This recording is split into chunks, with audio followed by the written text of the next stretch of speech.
TikTokers are getting a harsh reality check. Pay on TikTok is horrendous. Now, before you go to the comment section and leave angry remarks, let me explain. Why would you make an angry comment at him? This is a fact. This is like saying dogs die, and then somebody writes a hate comment as if you killed their dog. No, it's just what happens. TikTok only pays about 2 to 4 cents ridiculous amount of views. You're not making much. Yeah. Take Cabby Lame, for example. He's the most followed TikToker on the planet with a whopping 159 million followers and nearly 18 billion views. Wow. But in terms of ad revenue from TikTok, these 18 he probably billion made, $15. views only translates to $540,000. Now, that's not a bad amount by any means. Yes, it is. It's 18 billion fucking views. That's 3 times the Earth's population, and they only managed to get him $500,000? But keep in mind, we're talking about the most followed TikToker in the world. For perspective, if you got the same number of views on YouTube, your total earnings would be closer to $54 million, assuming a $3 RPM. Now, of course, these TikTokers don't just rely on TikTok ads. They also do brand deals and sponsorships and affiliate marketing and all that stuff, which pulls in a whole lot of money. But the disparity between TikTok ads and YouTube ads is still staggering. I mean, we're talking about a 100x difference. Well, another reason, here's one reason, right, is because a lot of the people on TikTok are like little kids. So like, you can advertise toys to them, yeah, but a lot of other stuff, they're not gonna buy shit. And it's not just creators who are feeling the pain. TikTok is also very much feeling the pain, having lost $7 billion last year alone. That's a lot of money. It's only getting worse. Vine was facing this same challenge 10 years ago, and this is the main reason that they eventually shut down. All of their most popular Viners would translate their audiences over to YouTube. This included like Drew Jake Gooden, Paul, David Dobrik, Danny Gonzalez, Cody Ko, and of course Logan Paul and Jake Paul. We're starting to see the exact same thing happen with TikTokers as well. Notable examples are Charlie D'Amelio, Bella Porsche, Addison Rae, and Call Me Chris. Call Me Chris, for example, has likely earned about $350,000 on TikTok, but she's already made millions on YouTube. This is not a great sign for TikTok in terms of longevity, as this is hard evidence that people are simply using TikTok as a springboard for YouTube or to jumpstart their music career, while the platform is burning billions. Well, the platform is great. Like, TikTok is great for getting awareness and being able to funnel people to somewhere else, but it's not that great at actually being monetizable on its own. Here's TikTok's monetization crisis and the uncertain future of the platform. By far the largest shortcoming for TikTok is advertisers. Advertisers simply do not want to advertise on TikTok. It's easy to blame the medium for this reluctance. Most advertisers aren't used to making short-form ads in portrait mode. And this is true to a certain degree, but it's not the main reason. What's the main reason? I mean, companies like Apple and Coca-Cola have marketing budgets in the hundreds of millions. Yeah, they'd figure it out if it was going to make money. And they have hundreds, if not thousands of employees whose full-time jobs are to simply figure this out. So the reason that companies are reluctant to advertise on TikTok is not because they don't know how or can't figure it out. It's because they don't want to. Why, you ask? Well, for one, it's not a very lucrative audience. Yeah, what the fuck is a 16-year-old gonna buy? What the fuck are they gonna buy? Like, how? Where do they get the money? Like, yeah, well, what is this? They're gonna hopefully get their mom to buy them some V-Bucks for Fortnite? What the fuck? You called it? Yeah, because it's obvious. 41% of TikTok users are between the ages of 16 and 24, which means that most of them don't have any money. For perspective, this is how YouTube's audience demographic looks. As you can see, it's a lot more even. And that's a money that this right here, this is the money range right here. 35 to 54. That is where the money's at. Because at that point, you've got a career, you're settled, you got shit going on, and you can fucking afford to spend some money. You can buy a car. You can buy a house. Some people at least can buy a car or a house. You can buy a little bit of bullshit, and it's okay. But if you're down here at the 13 to 18 to 18 to 24, ooh, not going to have as much money. That was the time that I learned how to make $2 pizzas. This in itself is a big turnoff for advertisers, but the issue goes much deeper than just demographics. Likely the biggest concern for most advertisers is brand optics. It's no secret that the content on TikTok is, how should I say it, edgy. No, it's just a bunch of fucking porn. Like, let's be honest, like, it's just girls shaking their ass and shaking their titties. That's the whole thing. That's what the website is built off of. And if you got rid of that, it'd be like Tumblr, where like Tumblr got rid of porn and the website died. That's why people go on there. What's wrong with that? I don't know. There's some fucking uptight advertiser that looks like, oh my God, we can't have our, you know, our fucking, our machine or our product that was made with third world labor inside of warehouses where they lock the employees inside of a door. Well, we can't just have our, you know, high integrity product shown next to something that could be lewd. This would be awful. They're such pussies. This is actually what has made TikTok so popular in the first place. Yeah. But there's a reason that YouTube does not lean into this content. Advertisers simply do not want to be associated with this type of content. I mean, if you were Apple, would you really want your ad to play after this? Yeah. I don't understand what the problem is, though. Like, am I just like a fucking, you know, a coomer? I don't care. Why would that be a problem? Why would that bother me? I mean, it's not like it was without her consent. Like, most of these girls film the videos themselves. What's the problem? Feel different when you have young kids? What do you mean? Like, you gotta monitor your kids' internet activity. And if you don't, you can't expect the world to do that. That's crazy. That's so, like, it's everybody else's world. It's everybody else's responsibility to be a padded room for your kid to bounce around in because you can't keep control of them. I don't fucking think so, man. Like, you got a kid that's going out looking for this kind of content. You've got to be responsible for that yourself. I'm sick of this bullshit and this intellectual dishonesty that people have, that it's somehow the world's problem that they can't keep control of their own fucking kids. Just stop it. At this point, I think we can agree that TikTok is very much a worldwide platform. It In is. 2021, it was literally the world's most popular domain for People crying out loved loud. it. So clearly, it's extremely popular across the globe. But guess what? 80% of TikTok's revenue still comes from China. Oh. And if you didn't know, the China is a TikTok different that type we of use TikTok. is actually Yeah. banned in China. You see, the CCP decided that mainstream TikTok is simply too vulgar and unproductive for the youth.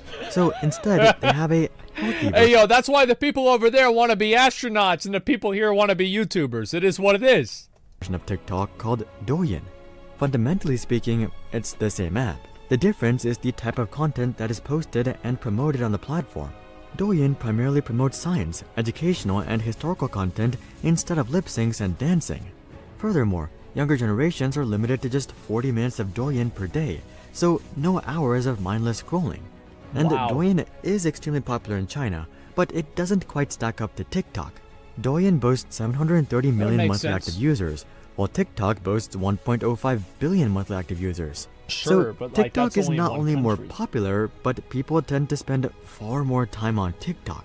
But despite this, China is able to account for 80% of TikTok's revenue because advertisers are actually interested in appearing next to Douyin videos. Well, it's also a way more targeted audience because it's just people in China. So you're advertising just to one small group of people. And like, the more targeted that you can go with your advertisements, the more valuable getting that advertising out is. And that's why narrow. Better word is narrow. Like, the Chinese audience is not small, but it is a very narrow advertising block. Yeah, I did use the wrong word. You guys are right. And because of that, you can sell your ads for more. And that's why, again, Google is just fucking insane with their ads. Like, I can make a pizza video, and there's a pizza ad on the pizza video. You can watch a World of Warcraft video, and there's going to be a World of Warcraft ad. Advertisers no doubt play a massive role in how much is paid out to creators, but they're not the only issue plaguing TikTok. You see, short-form content is simply fundamentally harder to monetize because views are worth substantially less. On TikTok, for example, the average video is only 36 to 42 seconds long, depending on it's because it's young people too. Like, you look at Dr. Lupo, like whenever he does a charity event, he raises like $1 million. Like, whenever I do a charity event, I raise like hundreds of thousands of dollars. Why is that? It's because all of my fucking viewers are boomers and they have $25 to spend to maybe get like a prize or something like that. It's not a big deal. But whenever somebody with a very young audience does something like that, or they do it with short-form content, well, then we don't really have as much of a turnover. That's just how it is. Even if we assume that these videos have 75% audience retention on average, each view only translates to about 30 seconds of watch time. Now, compare that to what we see on YouTube. Using myself as an example, my average video gets just under 7 minutes of average watch time, which, by the way, thank you. Here, I'll tell you guys what my average watch time is. What my total watch time over the last 30 days is. Watch time hours.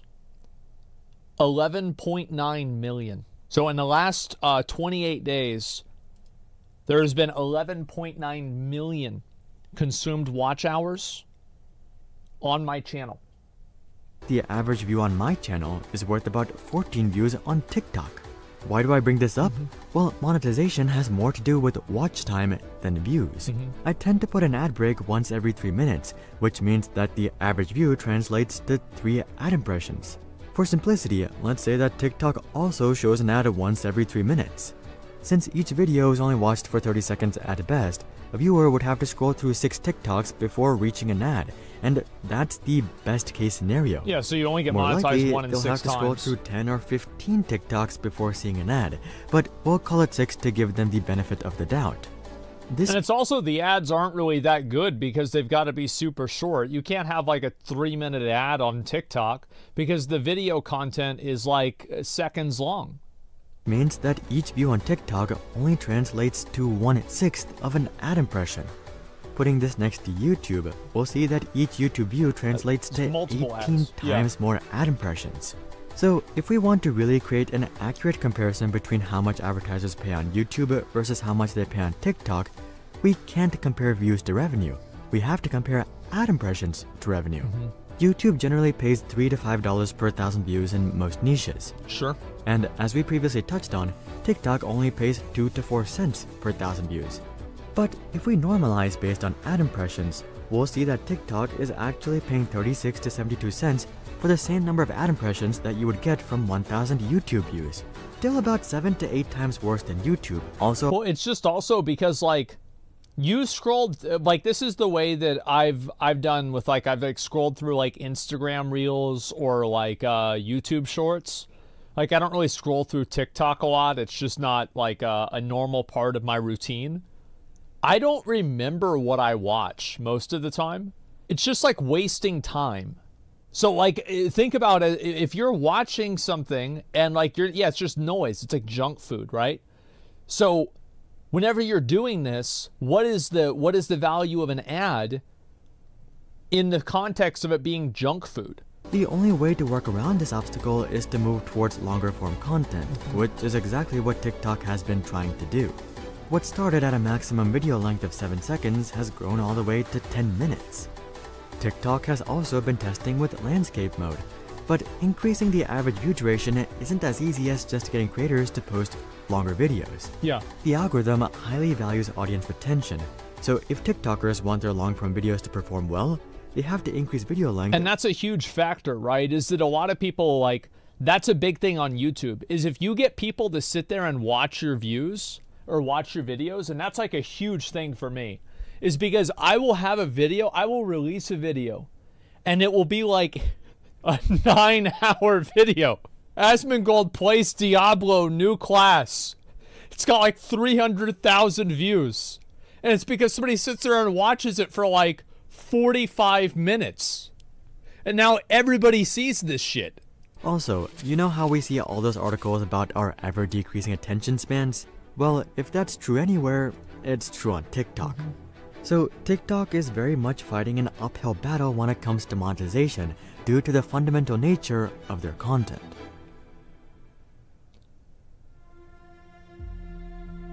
Giving up. Hearing all this, you might be saying that this isn't just an issue on TikTok. Instagram and YouTube have also been promoting short-form content, so they should be facing the same issues, right?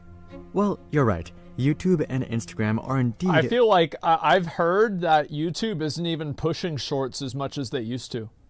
I think that they tried to, and they realized that, like, it's a market that's either unprofitable or cornered by TikTok. So there's no reason to compete in that market. Facing the same issues. With YouTube Shorts, for example, you can expect to earn 5 cents per 1,000 views. Yeah. But here's the thing. YouTube and Instagram are not tied down by short-form content. Short-form content is not their golden goose. Yeah, it's like simply an expansion effort. And they're already starting to decide that this expansion effort isn't worth it. You see, platform monetization is a two-sided coin. If creators aren't earning much money from ads, neither is the platform. It's For common these platforms, their only revenue is ad revenue. So if that's garbage, the entire revenue from the whole effort is garbage. And that's exactly what seems to be playing out. In fact, according to Mark Zuckerberg, revenue from Reels is so garbage that Meta is losing $500 million per quarter because of users watching Reels instead of scrolling through pictures. Ooh. Yeah, I don't think you'd be surprised to hear that Meta has stopped offering Reels bonuses to creators. Yep, there you go. So I remember I had heard about this privately. I didn't know it was public, but I guess so. Yeah, they're not supporting this shit anymore at all because they're losing money on it. Yeah. So while Instagram and YouTube are very much in the same position as TikTok with shorts, they're also not. They have the luxury of pulling back and focusing on what they were already doing. The same cannot be said about TikTok. A year, yeah. But then, what's the solution? I do think that you can make an argument that creating shorts creates a more cohesive ecosystem that may keep people on YouTube longer, which would cause them to give residual viewership to videos. But like, that's so, like, I guess you could kind of measure that, but it's a lot more theoretical. There is no clear solution to their monetization problem. Again, this is literally why Vine shut down. What TikTok really needs is time.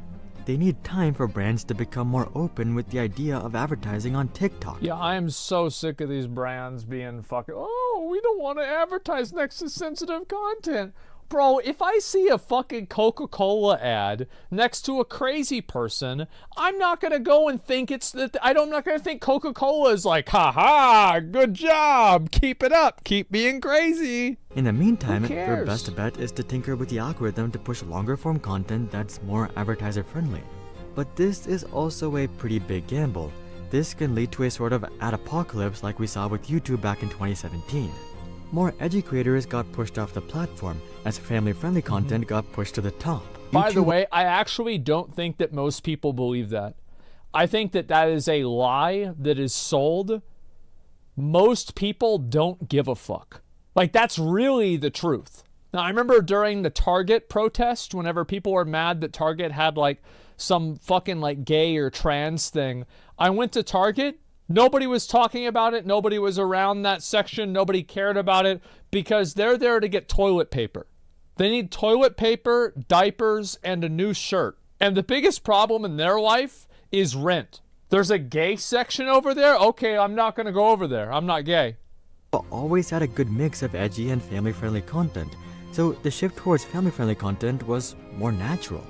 With TikTok, on the other hand, we're primarily dealing with edgy content, so the shift is a lot more jarring. And it's not clear how many viewers TikTok would push off the platform by making such a change. But they would kill the platform. You get rid of thirst traps, nobody's going to go to TikTok. Like, it's just that simple. Like, you do that, it's dead. It's dead. As you can see, TikTok is very much facing a monetization crisis, and there is no easy solution. But there is a silver lining for TikTok. Unlike Vine, which was backed by Twitter, which in itself was not a profitable company, TikTok is backed by ByteDance, which has been posting record profits. In fact, they made it $25 billion last year, so losses from TikTok are definitely something that they can sustain even over the long term. Yep. Also, even if ByteDance can't pull it off on their own, they've got the backing of the CCP. You can bet that as long as TikTok is popular, the CCP won't let them go under, as TikTok is literally a goldmine for them. They can view it as like a weapon, you know, like pacify the fucking enemy by just keep giving them cat videos and titties, and then we'll invade them and take over the country. Perspective, they very much have time on their side, but they may not be able to say the same thing about their creators or viewers. Their creators are naturally pivoting towards YouTube to build stronger businesses with more revenue. And as for viewers, they could easily migrate back to YouTube with these creators. Also, TikTok faces the risk of their viewers growing up, kind of like what Snapchat is dealing with right now. Do people still use Snapchat? I feel like Snapchat was really popular in like 2016, or maybe like 2017. Like now a lot of people don't really use it that much. Like, I don't know. I've never, like the last time I was on Snapchat was like literally years ago. While all this madness has been going on with short form content, podcasts have surprisingly been doing better than ever on YouTube. If you want to learn why, check out this video. But until then, I'm Hari, and I'll see you guys on the next one. Yeah, I'm not surprised podcasts are doing well. People are more invested into podcasts. They care about them more. They use it for sexting. Yeah, but like, why can't you do that on Instagram? I feel like now also like, you know, a lot of TikTokers and people that are like super entertaining on TikTok, it's the same as YouTube, right? How many people on YouTube go and they try to make Twitch streams and do Twitch streams and nobody watches them because they're fucking boring. That's just the truth. But they're very good at making a 30 or a 15-second video with like a quick hook in it. That's like entertaining for a couple of seconds, then you move on. So yeah, it's the same as YouTube content creators. Some of them can't stream because it's like, it's a lot different, like talking in front of a camera for like 4 hours versus just recording a video or reading a script. It is. And it's also like, I don't want to make this seem like, oh, streaming is so much harder. Like, it's a different skill. Like, I'm not very good at making TikToks. I've never tried, but like, I'm not very good at it. And editing videos is incredibly hard to do. It takes a long time. It's very time consuming. Absolutely. But the truth is that a lot of these types of things, why am I getting recommended this 7 to 60 view video about how the United States dollar is going to die in 2027? What the fuck is this? Why am I getting this video? Like, what? Why? This is like some straight fucking conspiracy shit. Why am I doing this? I don't get any of your videos on YouTube. If I click one of your videos, my entire channel is Asmongold. Yes, that's by design.